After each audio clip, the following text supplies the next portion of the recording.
Missing out on the big part of the iceberg where all the real money is and all the real costs are, and where they can really drive value for their organization. They're focusing on the little part that's visible, but all those other costs that are really driving the total cost of their business. Some studies show that 90% of certain assets cost are the other things: the fuel, the maintenance, the repair, these types of things.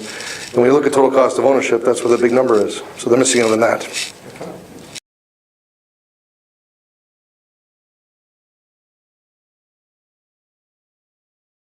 A few things. I think the market as a whole, a lot of the best companies in the world, the biggest companies in the world that had bought on unit price found those savings never got to the bottom line, and we won't use names, but some of them went bankrupt. So a lot of the academic research is starting to say you need to engage your suppliers differently. You need to look at value and total cost and total benefit. So I think you get that top side push. And a lot of CEOs are saying, you know, I keep showing all these price savings, but my earnings per share aren't reflecting that, so they're lost. So after a number of years of being told they're saving this money and not hitting the bottom line, it's time to reevaluate how they choose their suppliers and engage with them.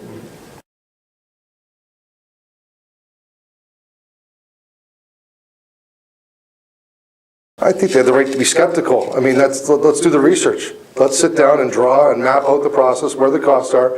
And at the end of the day, if we can explain it to somebody that makes sense and we can all nod that goes, yes, this affects that, and that's how, I mean, I think it's right to question it, but let's look at the research, then let's walk through their specific process and see what those costs really are, and see if we can come to a methodology of how to measure those impacts and look at the greater good.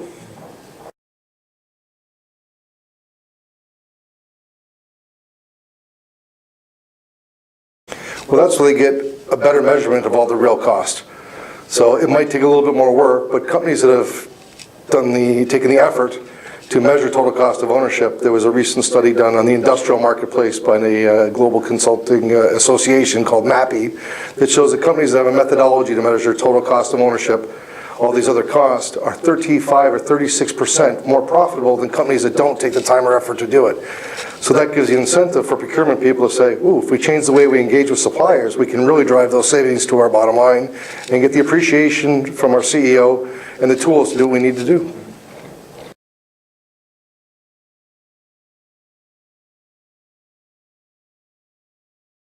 Simple one, ask for it. Numerous studies have been done. How often do suppliers ask or present TCO proposals? You know, it depends 50%, 60% what study you look at, but then you look at it, how often do procurement people ask for it?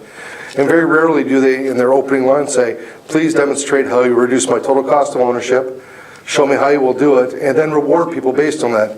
So start by asking for it and then rewarding business on it, and then you'll drive suppliers to want to bring those innovations to you to begin with.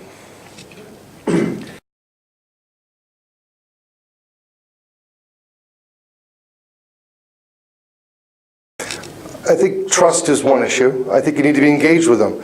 Sitting, you know, we sign a 3-year contract, let's have 3 months of negotiation, and every year or 2 years sit together. No, we need to sit, what are the roadblocks? How do we work together? It needs to be sitting together on both sides. You know, how do we work forward to take the right cost out than just every 3 years sitting down and saying what worked and what didn't work. So more continuous relationship, we can spend less time and really focus on the right activities.